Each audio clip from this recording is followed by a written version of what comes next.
তোমাতেই আসক্ত পর্ব 11 লিখেছেন তানিশা সুলতানা। কি কি বলছেন এসব? অলক্ষণে কথা নিয়ে মজা করবেন না প্লিজ, ভয়াত্মক স্বরে বলে আদ্রিতা। জবাব দেয় না আবরার, তাকাইও না আদ্রিতার পানে, বরং খুব মনোযোগ সহকারে ড্রাইভ করতে থাকে। আদ্রিতা বড় বড় নয়নে তাকিয়ে আছে আবরারের মুখ পানে। খুবই কাছাকাছি রয়েছে মুখখানা, যতটা কাছাকাছি থাকলে একে অপরের নিঃশ্বাসের শব্দ শোনা যায়, ঠিক ততটাই কাছাকাছি। এই মুহূর্তে আদ্রিতা আবিষ্কার করল লোকটার থুতনিতে কাটা দাগ রয়েছে। দাড়ির জন্য দাগটা দেখা যায় না, আর চোখের পাশে একটা ছোট তিল রয়েছে, একদমই ছোট, কাছাকাছি ছাড়া নজরে পড়বে না। তারপর লোকটার বুকের ভেতর হতে টিপ টিপ আওয়াজ আসছে। হার্টবিট দ্রুত চলছে বোধহয়। আদ্রিতা ব্যাপারখানা শিওর হওয়ার জন্য নিজের বাঁ হাতখানা চেপে ধরে আবরারের বুকের বাঁ পাশে। মাথাখানা এগিয়ে কান খাড়া করে। না, ঠিকই শুনছে, টিপটিপি করছে। মেয়ে মানুষ কোলে বসে থাকলে শুধু হার্টবিট নয়, আরো অনেক কিছুই ফাস্ট চলে। ভূমিকম্পের ন্যায় শোনালো আবরারের কথাখানা। সাইক্লোন যেমন হঠাৎ করে এসে কাঁপিয়ে দেয় প্রকৃতি, ঠিক তেমনই আবরারের কথাখানা কাঁপিয়ে দেয় আদ্রিতার সমস্ত সত্তা। অন্যরকম শোনালো লোকটার কণ্ঠ। ডার্ক রোমান্টিক মুভিতে হিরো যখন নায়িকার সাথে রোমান্স করার মতো থাকে, তখন দুই একখানা কথা বলে স্লো ভয়েসে, ঠিক তেমন শোনালো। লোকটার বউয়ের কপালে শনি রবি সোম সব রয়েছে। দেখা গেল সর্বক্ষণ বউকে কোলে নিয়ে ভুলভাল বার্তা বলে গেল। বা এমনও হতে পারে বদ্ধ পক্ষে 4-5 দিন কাটিয়ে দিল। ওহ মাই গড! শুকনো ঢোক গিলে আদ্রিতা আঁখিপল্লব বন্ধ করে নিজেকে স্বাভাবিক করার প্রচেষ্টা চালায়। অ্যানি পাশের সিটে গা এলিয়ে দিয়েছে এবং পুটুর পুটুর নয়নে আবরার আদ্রিতাকে দেখছে, পলক ফেলছে না চোখে।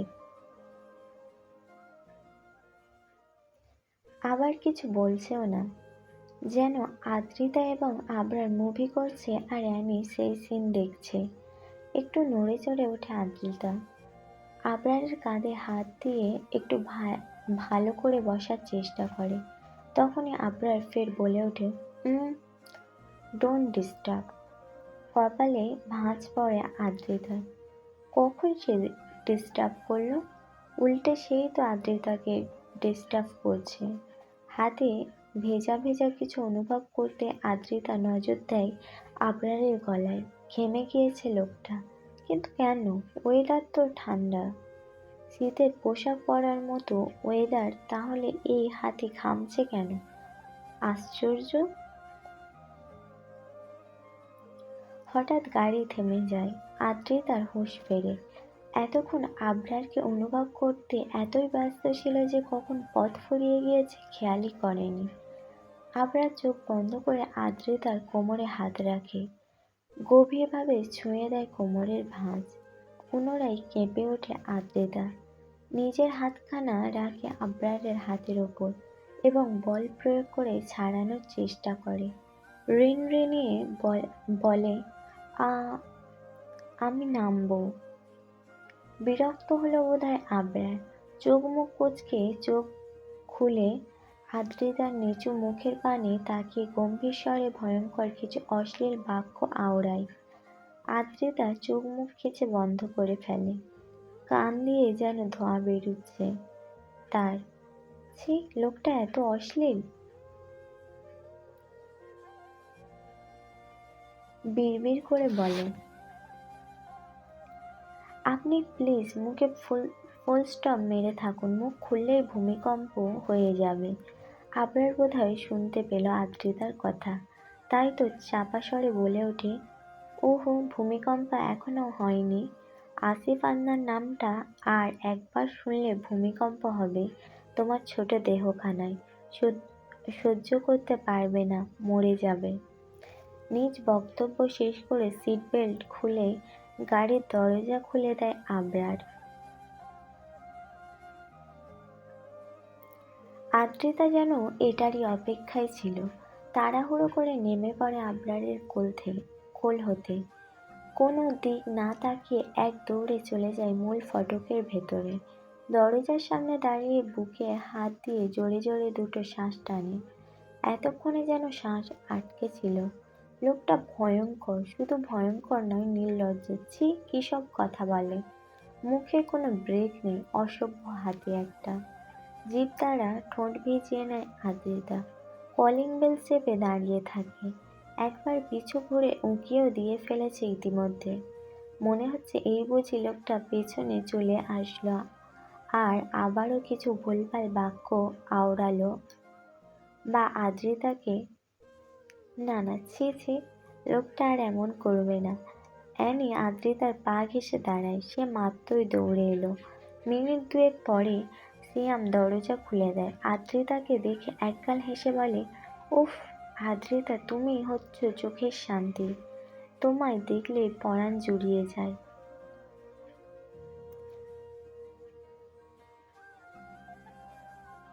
আদ্রিতা সিয়ামকে পাশ কাটিয়ে ভেতরে ঢুকতে জবাব দেয়, সিয়াম ভাই, আমি আপনার আপন বোন।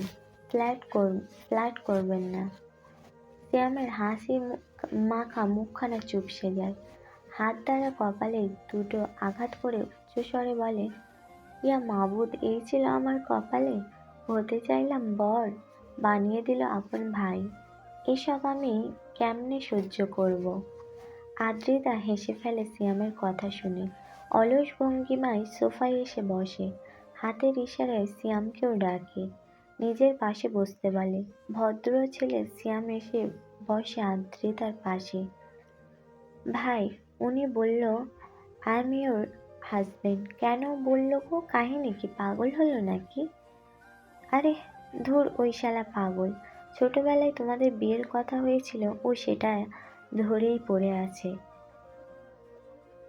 হ্যাঁ হ্যাঁ, ভেবেছে তোমাকে বিয়ে করবে, পাগল ছেলে।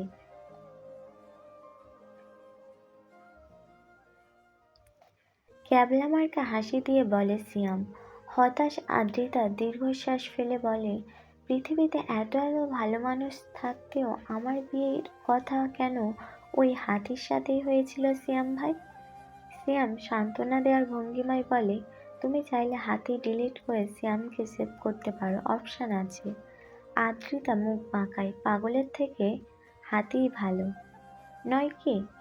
তুমি আমায় পাগল বললে আদ্রিতা? না তো ভাই, কখন বললাম? আপনি আমার আপন ভাই, পাগল বলতে পারি? সিয়াম ঘোর প্রতিবাদের সুরে কিছু বলবে তার আগেই হুড়মুড়িয়ে ঢুকে পড়ে আহাদ, আমান এবং ইভান। তাদের হাতে রয়েছে বিশাল সাইজের ব্যাগ। কৌতূহলী আদ্রিতা প্রশ্ন করে, ব্যাগে কি আছে? জবাব দেয় আমান, আজকে আবরারের বার্থডে তো, ওকে সারপ্রাইজ দিব। পরপরই ওরা কাজে লেগে পড়ে। অহনা আদ্রিতার কোলে বাচ্চা দিয়ে নিজেও ওদের হাতে হাতে সাহায্য করে। আতিয়া বেগম শুধু তাকিয়ে তাকিয়ে দেখছে। তার ছেলে কি এসব মানবে? করবে বার্থডে সেলিব্রেট? হয়তো করবে না। ঘন্টা লেগে যায় সাজানো শেষ হতে। আমান এবং আহাদ আতিয়া বেগমকে জোর করে কিচেনে পাঠিয়ে দেয়। তারা কেন তারা কোনো কেক আনেনি। আতিয়া বেগমের হাতে বানানো কেক দিয়েই আবরারের বার্থডে সেলিব্রেট করবে। কাজ শেষ সকলেই ক্লান্ত হয়ে ফ্লোরে বসে পড়ে। বাচ্চা কাঁদছে বিদায় অহনা তাকে নিয়ে নিজ কক্ষে চলে যায় দুধ খাওয়াতে। আদ্রিতা একখানা বেলুন ফোলানোর চেষ্টায় আছে। আমান বলে, আদ্রিতা, তুমি কবিতা বলতে পারো? হ্যাঁ ভাইয়া, খুব পারি। এমনকি মুখে মুখে কবিতা বানাতেও পারি। শোনাবে একটা? আহাদ বলে, শোনাও তো দেখি। সোজা হয়ে বসে আদ্রিতা।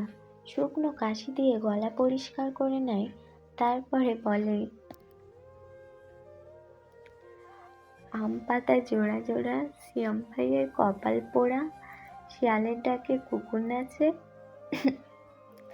আহাদ ভাই আশায় বাঁচে, রাতের রং কালো, আমান ভাই খুবই ভালো, দৌরাজ মানে বক থাকে, ইভান ভাই কুকুকু বলে ডাকে, মানুষ নাম তার দেখতে হাতির বাচ্চা, সে আর কেউ নয় আমাদের আবরার চাচা। আতিয়া বেগম উচ্চস্বরে হেসে ফেলে আদ্রিতার কবিতা শুনে। অ্যাকচুয়ালি আমার নিজেরই পড়ে হাসি পাচ্ছে খুব। সবাইকে নিয়ে যা কবিতা বানিয়েছে ভাই, কিছু বলার নেই। নোবেল ছুঁড়ে মারা দরকার ওকে। আমার লাজুক হেসে আদ্রিতার পাশে বসে পড়ে। আহা, তাকে ভালো বলেছে মানে আদ্রিতার তাকে ভালো লাগে। এই পর্যন্তই ছিল আজকের পর্ব।